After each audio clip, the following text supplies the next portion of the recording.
Assalamualaikum warahmatullahi wabarakatuh. Halo semuanya, aku Lailatus Sa'adah. Di video kali ini aku akan menjelaskan bagaimana sejarah peradaban Islam di negara kedua terbesar di Asia Tengah, yaitu Kazakhstan. Wah, pasti kalian udah gak asing lagi nih dengan kata Kazakhstan.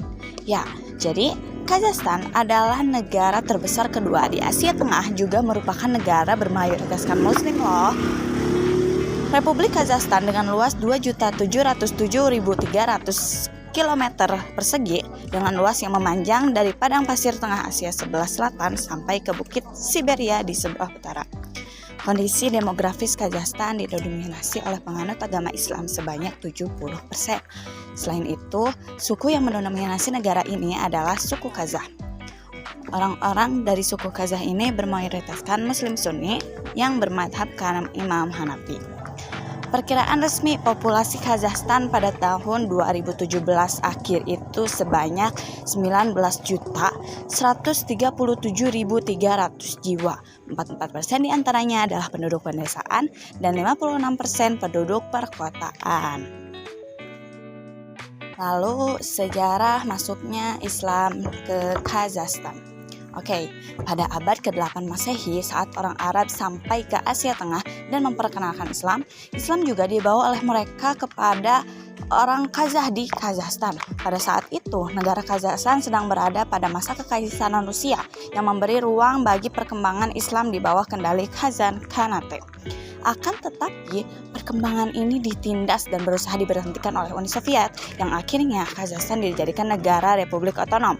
Lalu pada tahun 1920-an, saat Joseph Stalin mengukuhkan kekuasaannya, maka kebijakan keagamaan di Uni Soviet pun berubah yang berdampak pula di Kazakhstan dan imperiumnya. Usahanya dalam memberhentikan perkembangan Islam itu menimbulkan kebijakan dengan dialihfungsikannya masjid menjadi gudang. Disiksanya pemuka agama, ditutupnya madrasah-madrasah tempat menuntut ilmu, dan lain sebagainya. Lalu, Kazakhstan mulai memproklamasikan kemerdekaan itu pada tahun 1991 saat imperium di Uni Soviet itu runtuh. Lalu ada jejak-jejak peradaban di Kazakhstan, yaitu yang pertama ada Masjid Hazrat. Masjid Hazrat merupakan masjid terbesar kedua di Asia Tengah. Masjid ini merupakan salah satu jejak peradaban Islam di Kazakhstan yang terletak di tepi Sungai Yesil yang membelah Astana, yaitu ibu kota Kazakhstan. Lalu yang kedua ada Ahmed Yasawi. Ahmed Yasawi adalah sebuah raudhah atau kompleks pemakaman yang didirikan oleh Timur Letnik di sisi timur laut kota Turkestan yang dulunya dikenal dengan sebutan Hazrat Turkestan, Kazakhstan Selatan. Di sana terdapat makam salah seorang sufi terkenal di Kazakhstan, yaitu Khaja Ahmad Yasawiya. Lalu di sini juga ada tokoh dan organisasinya. Yang pertama tokohnya itu ada Al-Ma'mun. Al-Ma'mun adalah khalifah yang pernah memegang kekuasaan di Kazakhstan. Ia menjadi model pemahaman ilmu non-agama. Lalu ada Al-Farabi. Abu Nasir Farabi adalah ilmuwan filsuf Islam yang berasal dari Arab Kazakhstan. Beliau adalah seorang filsuf politikus yang terkenal dengan politiknya, yaitu Al-Madinah Al-Fadilah. Lalu ada Khaja Ahmad Yasawiya.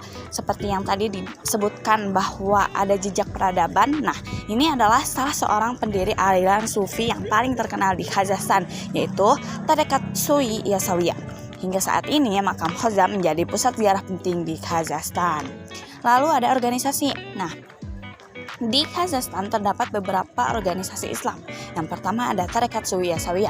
Di Kazakhstan terdapat satu aliran sufi yang paling terkenal, yaitu Tarekat Sui Yasawiya. Terkenal sebagai aliran sufi yang memperkenalkan unsur mistis Shamanisme. Pendirinya adalah Khaja Ahmad Yasawiya. Lalu ada Organization of Islamic Cooperation atau Munazamah At-Ta'awun Al-Islami. Organisasi ini adalah organisasi Islam yang didirikan di Rabat, Maroko, dengan tujuan menghimpun negara-negara muslim dan bekerja sama untuk kemajuan dan membela hak-haknya. Organisasi ini biasa disebut juga dengan OKI. Keanggotaan OKI menggambarkan negara-negara muslim di dunia. Hingga saat ini, OKI sudah memiliki 57 anggota negara, termasuk di dalamnya adalah Kazakhstan. Lalu ada Islamic Development Bank. Islamic Development Bank didirikan pada tahun 1975 dan ini merupakan sebuah langkah yang besar dalam pendiriannya. Bank ini didirikan atas dasar penindaklanjutan hasil pertemuan Menteri-Menteri Keuangan Muslim 2 tahun sebelumnya. Kantor pusat IDB ada di Jeddah, sementara kantor perwakilannya ada di Rabat, Maroko, Kuala Lumpur, dan Almaty atau Kazakhstan. Ini mendorong perkembangan ekonomi dan sosial negara-negara anggota maupun komunitas muslim berdasarkan prinsip syariah. IDB hingga saat ini memiliki 57 anggota.